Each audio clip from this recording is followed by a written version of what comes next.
year, and I hope my colleagues join me in supporting the bill that the chairman and I present together today.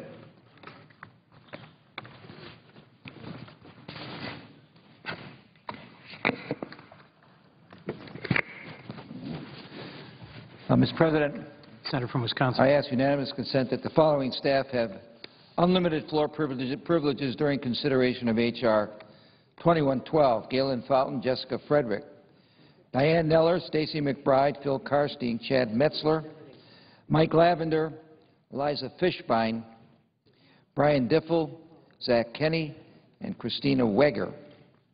President, I ask unanimous consent that Bob Ross and Mary Koskinen, detailees from the Department of Ag to the Committee on Appropriations, be granted unlimited floor privileges during consideration of H.R. 2112. Without objection.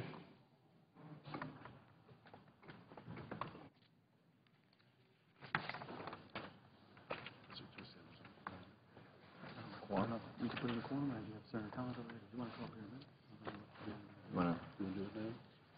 You want to listen to Collins? Want to call it up? Yeah. What? Might as well set aside the putting amendment and call up your amendment.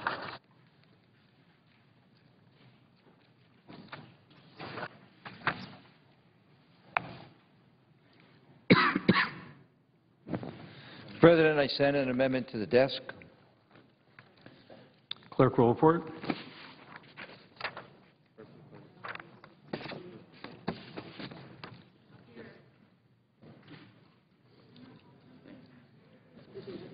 Yes. Setting aside the pending amendment. I ask unanimous consent that the reading of the amendment be dispensed with. Without objection. I suggest the absence of a Clerk will report the amendment. The Senator from Wisconsin, Mr. Cole, proposes amendment number 755 to amendment number 2738. I ask unanimous consent that the reading of the amendment be dispensed with, Without objection. and I suggest the absence of a quorum. Clerk will call the roll. Mr. Kaka.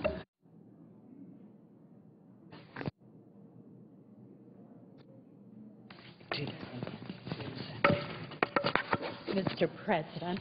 Senator from Maine. Thank you, Mr. President. I ask unanimous consent that proceedings under the call be dispensed with.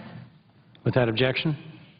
Mr. President, first of all, I want to congratulate the chairman and ranking member of the Agricultural Appropriations Subcommittee for the excellent work that they have done and for bringing a bipartisan bill before the Senate. Shortly, Senator Patty Murray and I will do our opening statements on the fiscal year 2012 Transportation and Housing and Urban Development Appropriations Bill. While I'm waiting for the chairman of the subcommittee to come to the floor, which she's expected to do shortly, I am going to pose the unanimous consent request for staff floor privileges on her behalf and my behalf. So, Mr. President, on behalf of Senator Murray and myself, I ask unanimous consent that the following staff had unlimited floor privileges during consideration of H.R. 2112. Heidi Shamarati, Brooke Stringer, Carl Barrick, Alex Keenan, Megan McCarthy, Dabney Haig, Molly O'Rourke, Terry Curtin, Elizabeth McDonald, Kenneth Altman, Jessica James, Morgan Cashwell, Lorinda Harris, Cyrus Cheslek, Mark LeDuc. Without objection. Mr. President, I also ask unanimous consent that Michael Clark, a detailee from the Department of Transportation to the Committee on Appropriations, be granted unlimited floor privileges during the consideration of H.R. 2112. Without objection. Thank you, Mr. President. Mr. President, I would suggest the absence of a quorum until Senator Murray arrives. Clerk will call the roll. Mr. Akaka.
Mr. President. The Senator from Washington. Mr. President, I ask unanimous consent that the quorum call be lifted. Without objection. Mr. President, I am really pleased that the Senate is now considering the fiscal year 2012 Transportation, Housing, and Urban Development Appropriations Bill. This bill has been supported by broad bipartisan majorities. The Transportation, Housing, and Urban Development Appropriations Subcommittee has 19 members. That's almost a fifth of the Senate.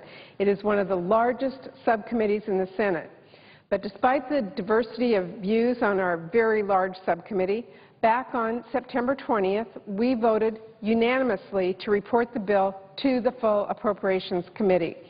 The next day, members of our committee voted 28-2 to report the bill here to the Senate.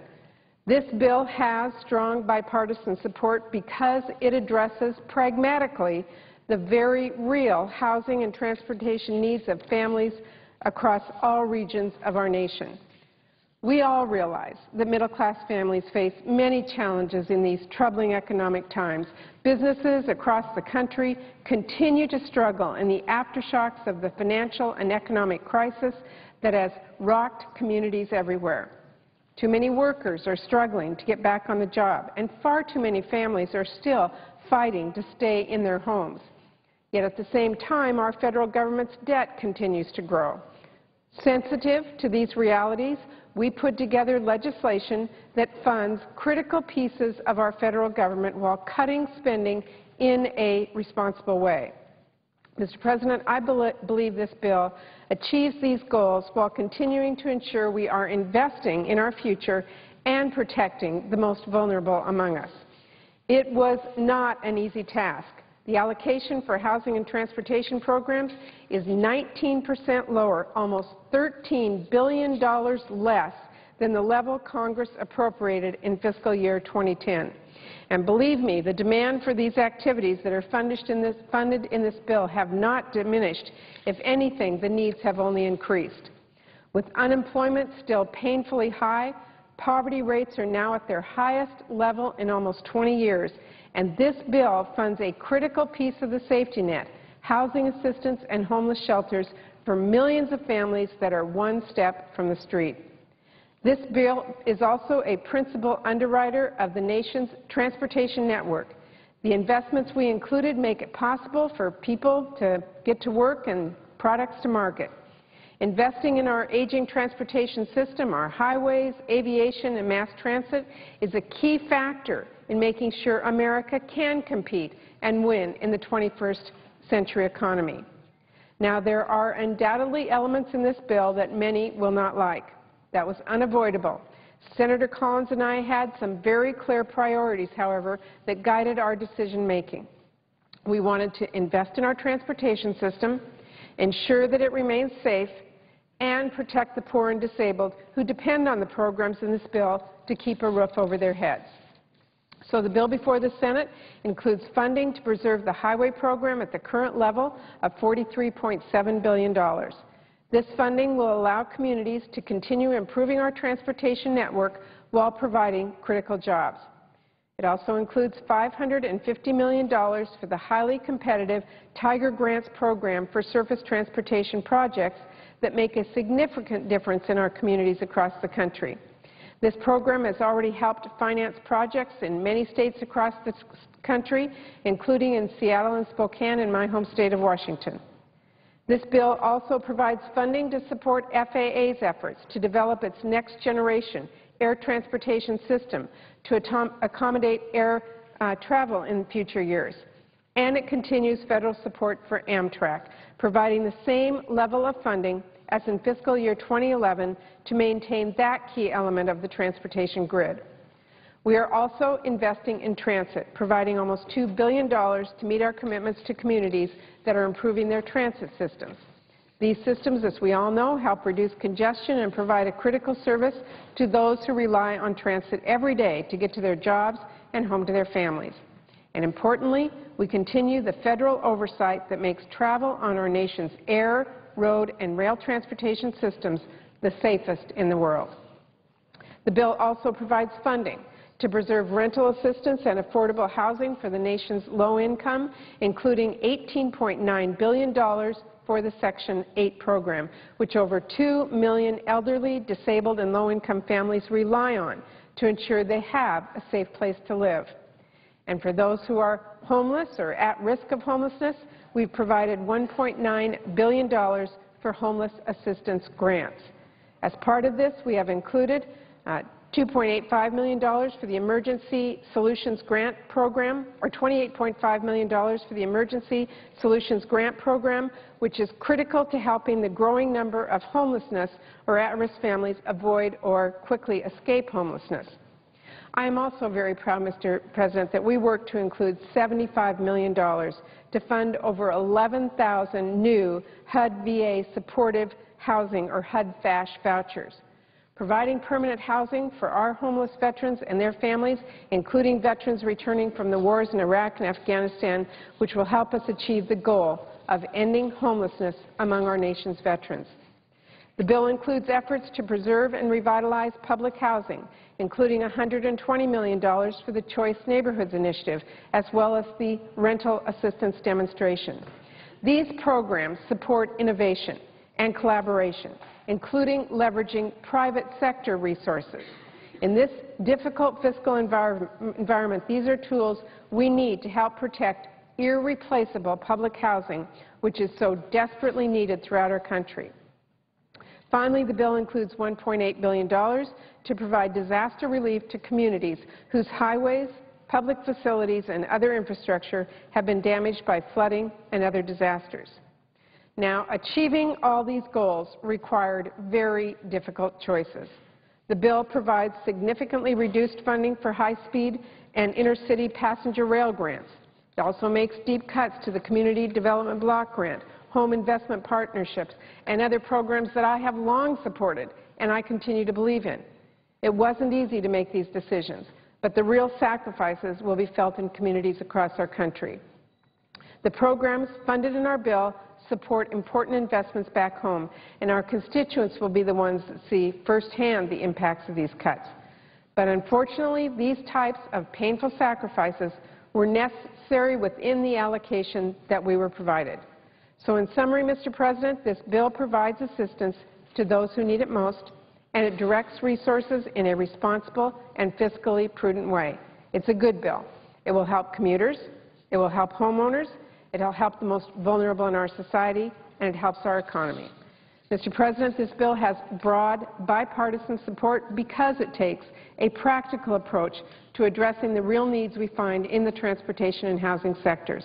So I urge all of my colleagues to support the bill and help us move it rapidly towards passage. And before I yield, I do want to take a moment and specifically thank the hard work and partnership of my ranking member, Senator Collins. This was a very difficult bill to put together. It benefited from her input and from the hard work of her and all of her staff, and I really want to thank her for that. So with that, I will yield to my partner, Senator Collins, and again, thank you for all your work on this bill. Mr. President. The senator from Maine. Mr. President, First, let me thank Chairman Murray for her exceptional leadership on this bill. It has been a real partnership, a bipartisan partnership, to deal with some very difficult issues. And you see that with the chairman and ranking member of the Ag Committee as well, and with the third bill that's before us today, where Senator Mikulski and Hutchinson also worked together in a bipartisan manner. I really think this is a template for how the Senate ought to operate, and I wish we did so more often.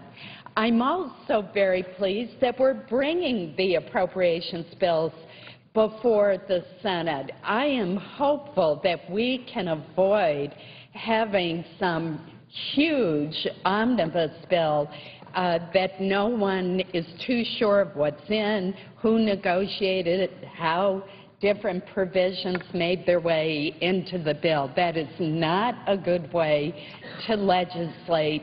Instead, bringing these bills before the Senate so the Senate can work its will on these important funding bills is the appropriate way to proceed. So I'm very pleased to join my colleagues, and particularly the subcommittee chairman, Senator Murray, as we begin floor consideration of these three bills. I'm very pleased to serve as the ranking member of the Transportation, Housing and Urban Development and Related Agencies Subcommittee. Mr. President, investment in economic development and infrastructure not only creates jobs now when they are needed most, but also establishes the foundations for future growth. Just as important to our economic future, however, is reining in federal spending. Getting our national debt under control must be made a priority government-wide. In setting priorities for the coming year, this appropriations bill strikes the right balance between thoughtful investment in critical projects and infrastructure and housing programs and fiscal restraint, thereby setting the stage for future economic growth. Our bill makes critical infrastructure and development investments and meets our responsibility to vulnerable populations like our homeless veterans. At the same time, this bill delivers on the promise of a responsible budget and recognizes the fiscal reality of an unsustainable $14.3 trillion debt. I can assure you, Mr. President, that in this bill, we're doing our part to establish more sustainable spending levels as quickly as possible. The proposed non-emergency funding levels for fiscal year 2012 are nearly $13 billion below fiscal year 2010. That's a reduction of nearly one-fifth in just 2 years. The significant savings represent an unmistakable movement in the direction of fiscal sustainability. Mr. President, nevertheless, we've done our best to provide the necessary resources that are needed to support ongoing infrastructure investment and important safety oversight in the programs administered by the Department of Transportation. For example, we've provided funding for the Tiger Grant program of $550 million. This will help to build infrastructure projects across this country that otherwise would not be constructed. And those infrastructure projects translate into real jobs and needed assets for communities across the country. We all know the link between essential infrastructure and jobs and economic development. After all, if businesses can't ship their goods or get their needed raw materials in an efficient, effective manner, then they're not going to be able to create and preserve jobs. And that is why I see this bill in many ways as being a jobs bill. In addition, the Federal Aviation Administration has provided adequate funding to improve the management of the air traffic control operations. There have been troubling recent reports of numerous operational errors by controllers, which calls into question the safety of our skies over some of our nation's busiest airports. In response, our bill directs the FAA to implement data-driven performance standards to make certain that air traffic towers nationwide are properly staffed. By setting and enforcing these standards, the FAA can be more confident that air traffic controllers have the skills and discipline necessary to fulfill their critical duties. In addition to improved safety oversight, this bill targets funds to the nation's most critical infrastructure projects. I mentioned the Tiger Grant program. In addition, through the Competitive National Infrastructure Investments Program, funding is provided to support projects nationwide that otherwise would not be built. In hopes of making this funding go even further, we also have increased the percentage of funding available to support credit assistance through the TIFIA loan program. On average, Mr. President, a TIFIA loan allows every $1 provided in federal appropriations to leverage approximately $30 in additional transportation infrastructure investment. That's the kind of innovation in infrastructure finance that we need to produce a greater return on our taxpayers' investment. In addition to transportation oversight and infrastructure, our bill also provides critical economic development and housing investments through the Department of Housing and Urban Development. As with the Department of Transportation title, balancing key investment priorities with fiscal responsibility required significant and sometimes very difficult reductions in programs that are worthwhile but which we simply cannot afford to fund at the level that we would like. Addressing the ongoing challenge of homelessness remains a core priority for our subcommittee. Chairman Murray and I share a commitment to combating homelessness, particularly for our nation's veterans. Mr. President, I am so troubled by a statistic that I want to share with our colleagues, and that is that in a year's time, there are more homeless veterans than there are individual military members who were killed during the Vietnam War. That is a disgrace. That is something that we must change. This bill provides $75 million for HUD's Veterans Affairs Supportive Housing, the so-called HUD-VASH program, to provide housing assistance for an additional 11,000 homeless veterans. Mr. President, I've seen the result of this program in the state of Maine in a wonderful apartment complex that has been built specifically to meet the needs of our homeless veterans. It's in Saco, Maine, and it is making such a difference in the lives of those who have served our country and yet now find themselves homeless. Mr. President, I also strongly believe in the importance of the Community Development Block Grant Program.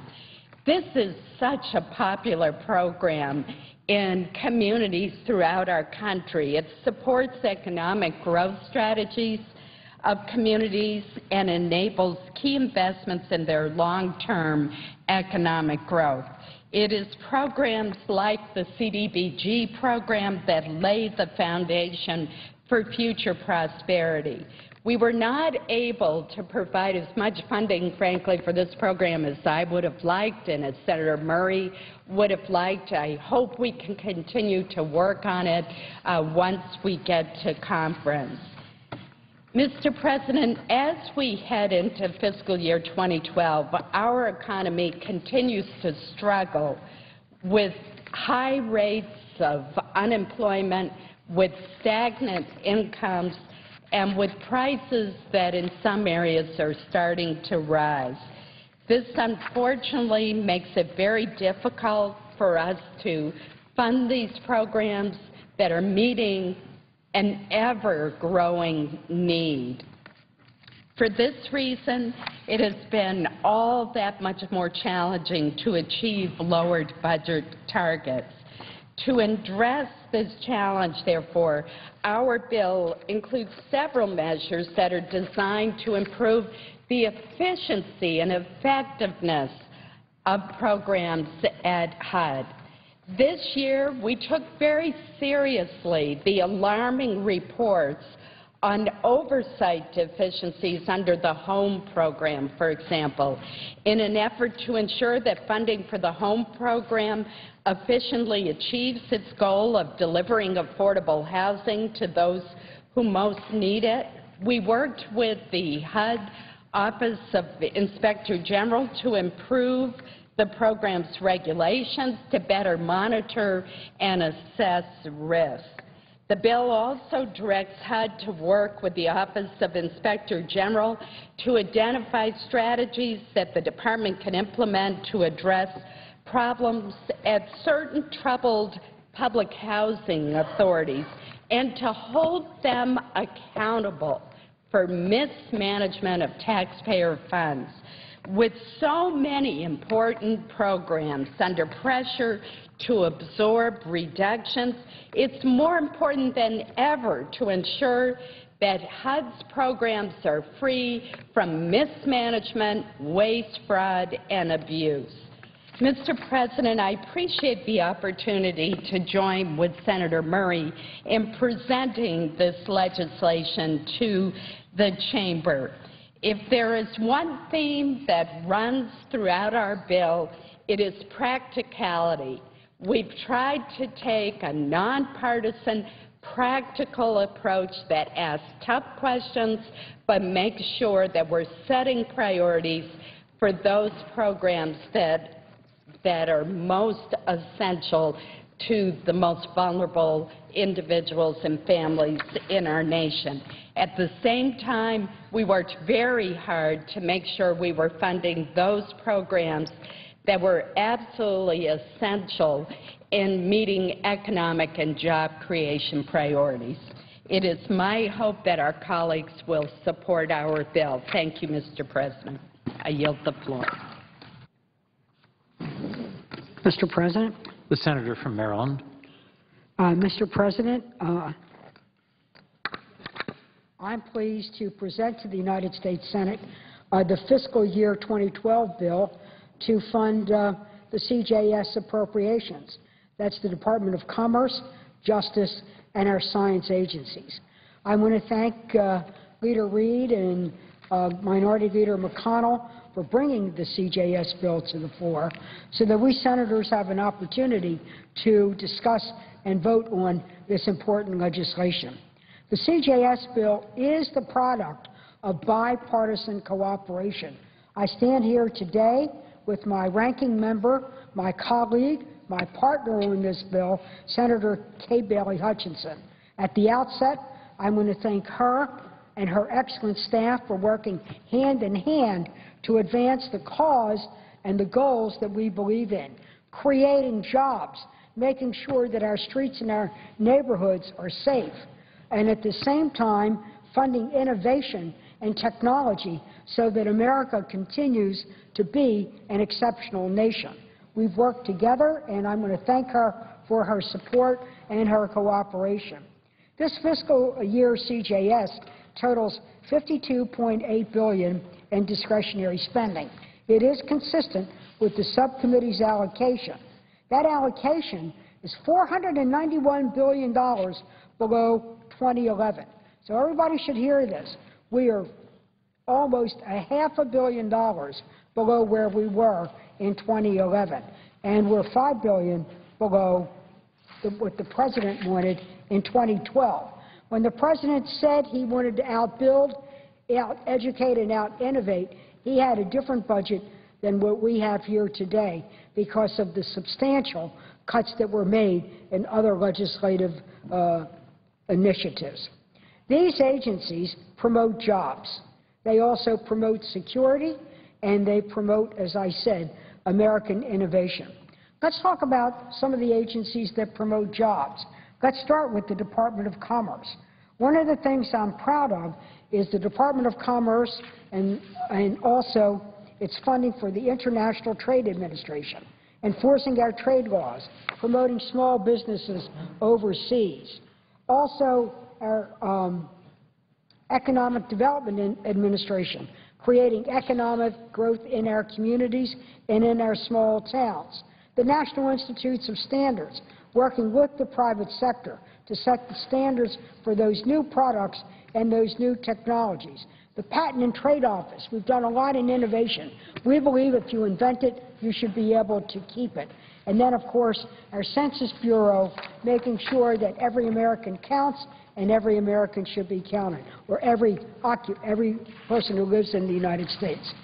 We have the Department of National Ocean and Atmospheric Administration, which predicts our weather and also predicts our marine resources. Then this committee funds the Department of Justice, keeping us safe from violent crime and terrorism, prosecuting criminals, and also funding state and local police departments. The National Science Foundation and NASA, which again come to promote our innovation. This agency also funds the Commission on Civil Rights, upholding our citizens, along with the Equal Opportunity Commission, ensuring fairness, particularly in the workplace, and the Legal Service Corporation that represents the poor. This agency has broad scope, but again, it's America's job to promote jobs, security, and innovation. Within our shrinking and ever-shrinking funding levels, the CJS bill had priorities to save lives, promote jobs, and protect the safety of our citizens. We face two very pressing funding challenges that are critical to life and safety. One is the next generation of weather satellites. It is our weather satellites that not only says whether we're going to have stormy weather, but our weather operations also give us early prediction for everything from tornadoes to hurricanes. Also, we have a very growing and explosive prison population.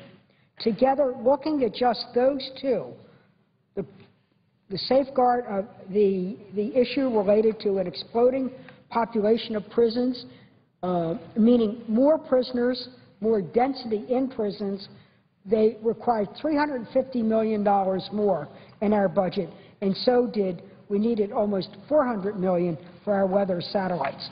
Meeting our obligations caused us to set other priorities. But we did meet our priorities. We provided $2.3 billion to support our police officers, to keep them safe with bulletproof vests, and to make sure they had funds for the latest crime analysis and forensic tools. We funded, and we also funded the Byrne formula grants, which are the important tools for state and local police operations. We did fund it at $395 million. Regrettably, it's $35 million below last year. We also funded our cops hiring grants, but again, at a reduced level. Then there's federal law enforcement. Aren't we proud of our FBI? I mean, look at what just they've done in the last 2 weeks with the takedown of the plot to assassinate the Saudi ambassador. But the FBI is on the job every day in every way, going after organized terrorists, organized crime, and even predatory lenders and mortgage fraud. They are on the job looking out for us. And look how they work hand in hand with DEA, our drug enforcement agency. We have the Marshal Service, which at the same time, the Marshal Service, in effect, guards our judges and so on at our courthouses. But they're also the guys who go after our sexual predators. Under the law that we have, they are enforced with any runaway or rogue sexual predators. This means that we did what we could, but unfortunately, we had to cut these agencies by 2%. It was with enormous regret that I had to do that, but we are where we are. Cuts do have consequences. I say to my colleagues, cuts do have consequences. Then there's the area of innovation. We've worked hand in glove with the authorizers on the America Competes Act. Senator Hutchinson is a member of that committee and one of the promoters of that. The America Competes Act recommends that we increase funding for NSF and other science agencies by 7% every year. Oh, we would settle for 3% every year. This is to come up with the new ideas, for the new jobs, for the new products. But what did we have to do? We didn't raise it by 7%. We didn't raise it by the amount we want, but in fact, we had to reduce it by 3%. Is this what all of those who like to pound their chests and go hoo-ha on American exceptionalism have to realize cuts have consequences. But we did look to ensure the fact that we have funded the National Space Agency at $17.9 billion. It is 1.5 below the authorized level, of which, again, Senator Hutchinson is one of the lead authorizers. We did preserve a balanced space program, human space flight, space science, and also aeronautics, and the development of a reliable space transportation system. So this means, though, that NASA will be asked once again to do more. We did fund the James Webb Telescope, which is the successor to Hubble. By funding the James Webb Telescope, we will ensure America's lead in astronomy and in physics for the next 50 years. I'm very proud of the fact that a Marylander at Johns Hopkins and the Space Telescope Institute on the Hopkins campus just won the 2011 Nobel Prize for Physics, Dr. Adam Rees. And when he accepted the Nobel Prize, you know what he said? I could not have done my Nobel Prize without the Hubble telescope. All my research is based on the Hubble.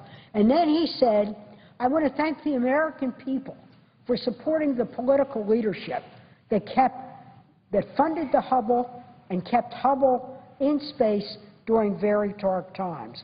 We won that Nobel Prize. It's going to reveal secrets of the universe and secrets of physics that are going to help us, again, invent new kinds of things. So our bill does focus on jobs, safety, and innovation. We would have liked to have done more, but regrettably, we could not. So, Mr. President, we bring this bill before you. I'm going to ask unanimous consent that my full remarks that my full statement be accepted and printed in the record. Without objection. And I just want to conclude by saying this. There are many who like to wring their hands about China. You know, and China's surging ahead. But you know what? We can't stop China, but we can stop ourselves. And the question is, do we want to stop ourselves in what we need to do? We need to promote commerce, trade, patents to protect our intellectual property. Make sure that we have a standard-setting agency, so if you invent it, you create the standards so you can sell it around the world. We need to be able to save lives, and we save it not only at NIH in finding cures, but also if you're out there on the plains of the United States or in my own community, you know when a hurricane's coming.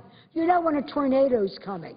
Mr. President, right now, the Chinese are taking what is our National Science Foundation, and they're replicating it. And we're, unfortunately, forced to keep it at a very modest funding level. So if you want America to continue to be great, and you want America to continue to be exceptional, and you want to create jobs, support the passage of the CJS bill. Mr. President, I yield the floor. Mr. President. Senator from Texas. Mr. President, I rise as the ranking member of the Commerce Justice Committee subcommittee, and I am very pleased that the bill we are presenting is a bill that Chairman Mikulski and I worked on together. We came together and compromised, but we didn't compromise on the top level of spending. And I commend Chairman Mikulski for her leadership in this very important effort.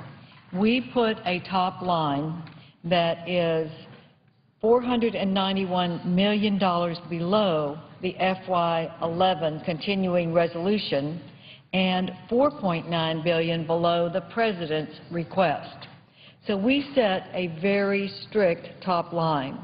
But within that, we, I believe, worked a good compromise on the competing priorities of law enforcement, terrorism prevention, research, and competitiveness through investing in science. I will just say I relate so much to what the chairman said about the Webb telescope and the importance of that, and that the Nobel Prize winner that we are so proud to have from America in astronomy mentioned that that was how he was able to do his research. Makes me so proud that we have made that kind of investment. And you will see that in other areas where our finest scientists have been supported, and it is the kind of research that's not going to be done in the private sector. So this is how we will be able to create something that will create the jobs of the future. America is ahead in the world. Our economy is vibrant. Not because we manufacture better, but because we have the ideas for the manufactured products that have kept our economy going for hundreds of years. The chairman has gone over the major funding levels, so I won't go into that, but I do want to point out a few of the things that I think are important. First, in law enforcement. We have worked hard to ensure that law enforcement receives the priority funding needed to protect our nation, our communities, our children, and victims of crime. One thing I want to add here is that we have assured that the FBI has the resources needed to continue the significant increase in their contribution to counterterrorism and working with the CIA and counterintelligence worldwide. This added responsibility commenced after 9/11, and Director Mueller has overseen this, really the largest transition in this agency probably in modern times, from really the traditional crime fighting to these added missions. I anticipate that we will add even more in conference with the House, and I will support that. I think they have become a major contributor to our national security and the global security that we are all seeking.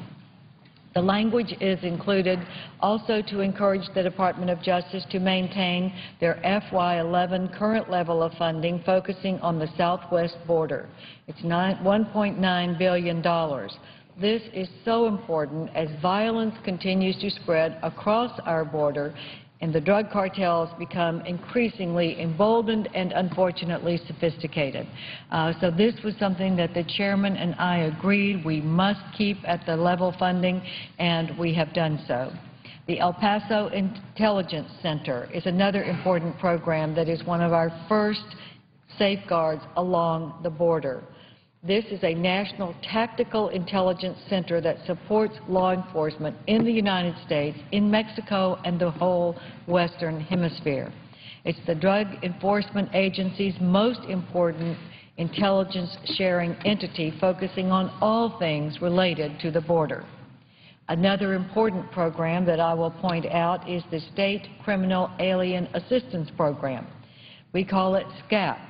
SCAP provides federal assistance to states and localities that are incurring the cost of incarcerating undocumented criminal aliens who have been accused or convicted of state and local offenses.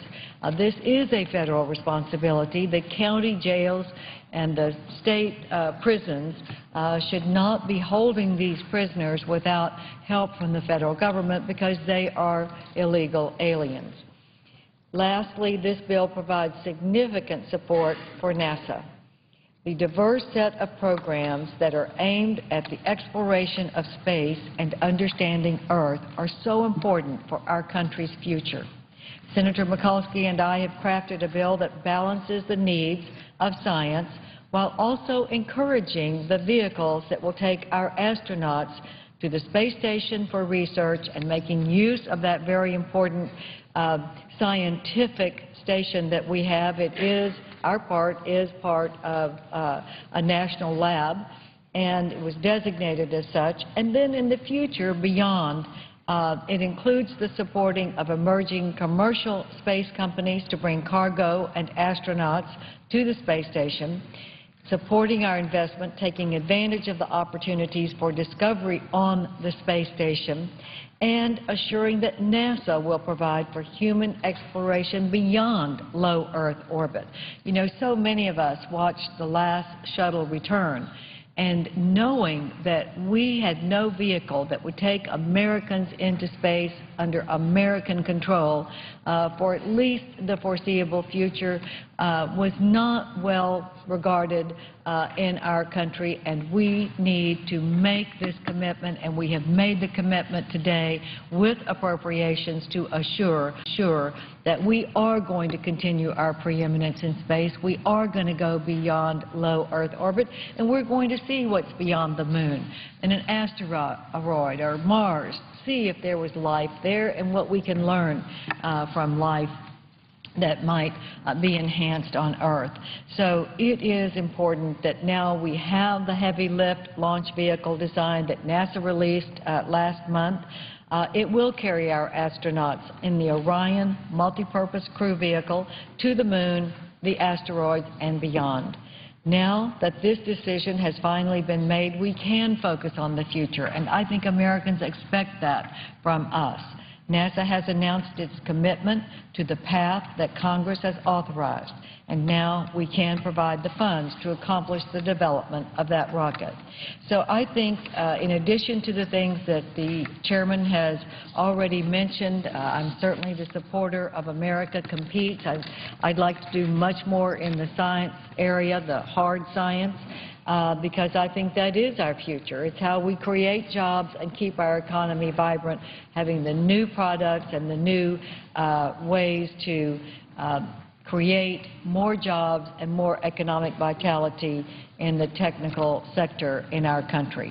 So I'm very pleased. I thank the senator from Maryland and her staff for helping and working with us so much. They've been great partners. I couldn't ask for any better, and I think we have done a job that was hard to do with the lower levels of spending that we all expect and accept, but I think we have been able to cover the priorities well. I just want to end on a lighter note, Mr. President, and say that my friend, the senator from Missouri, is sitting here, and I want to point out that this will be the last time in the next 10 days that he and I are going to be on the same side. Because, of course, the mighty Texas Rangers are going to beat the St. Louis Cardinals in the World Series very shortly.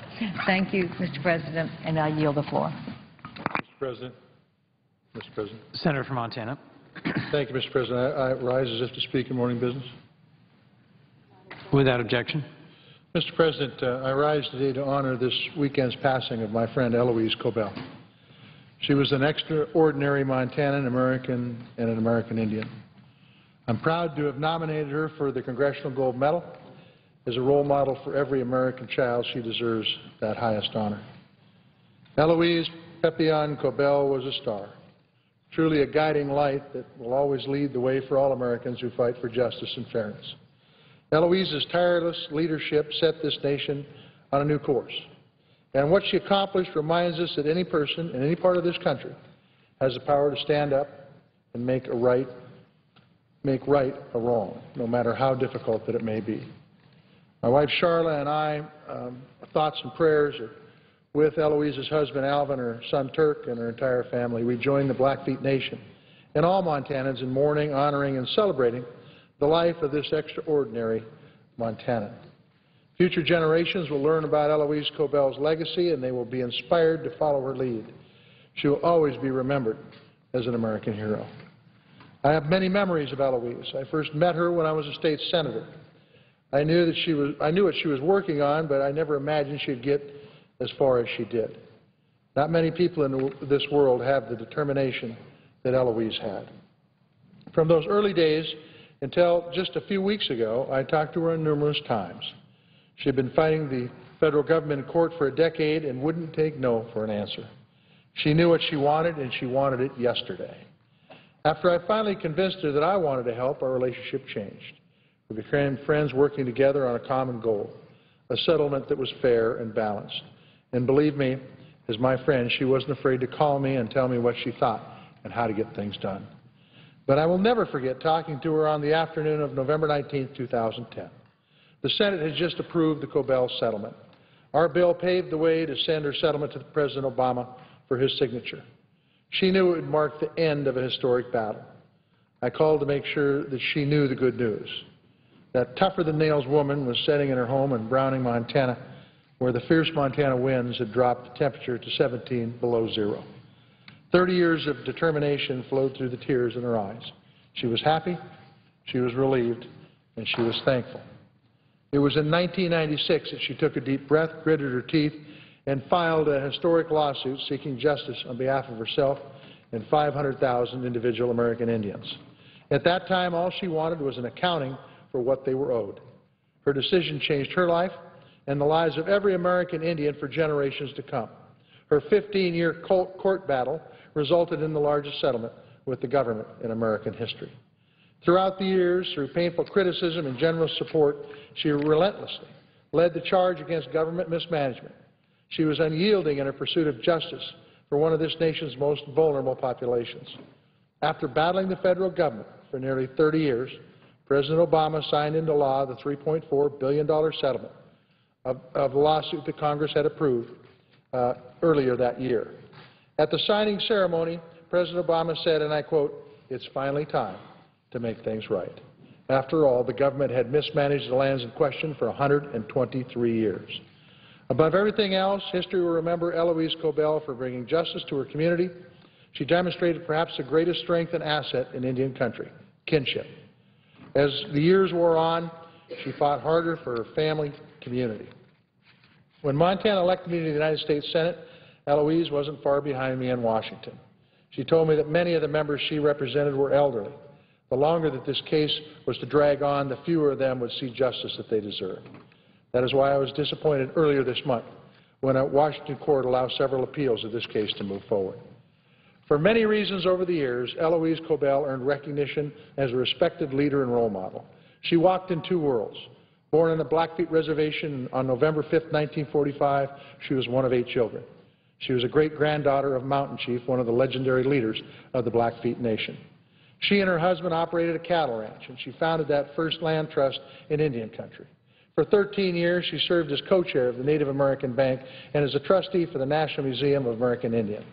She served as a trustee for the Nature Conservancy of Montana. She was executive director of the Native American Community Development Corporation. In 2004, the National Center for American Indian Enterprise Development bestowed upon her the J. Silverheels Achievement Award.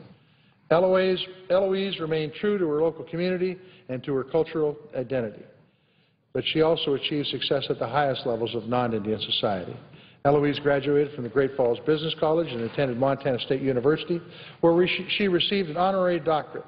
In 2011, Dartmouth College awarded her an honorary degree of Doctor of Humane Letters.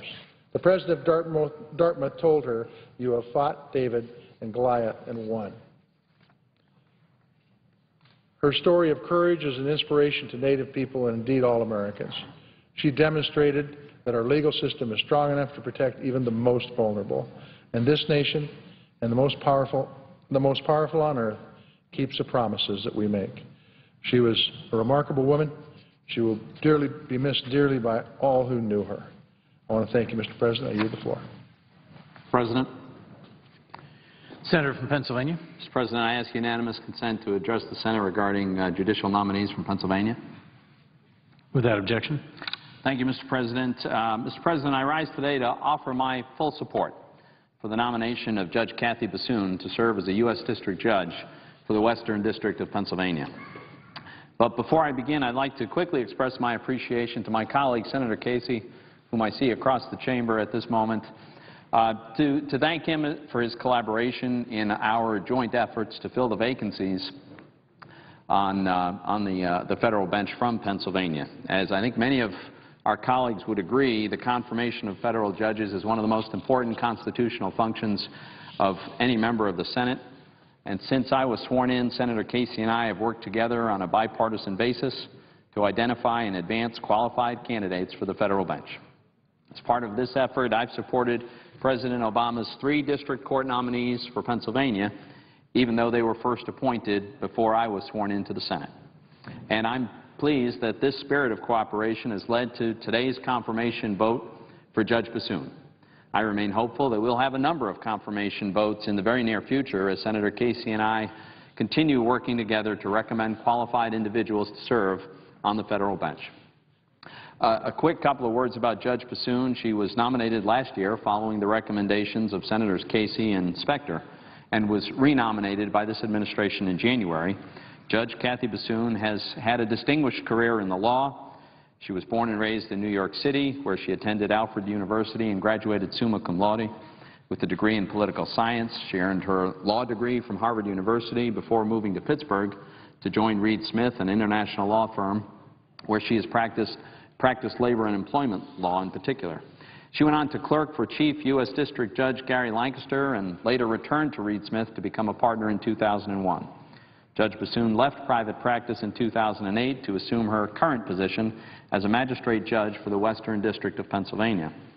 Her strong work ethic, discipline, and in particular her experience in labor and employment law make her well qualified to preside over cases in the Western District of Pennsylvania, a district with a heavy employment caseload. Earlier this year, I had the opportunity to sit down with Judge Bassoon and to learn more about her legal philosophy. She stressed to me in that conversation that she understands very well a judge's role is to enforce the law as written, regardless of the judge's personal beliefs about that law.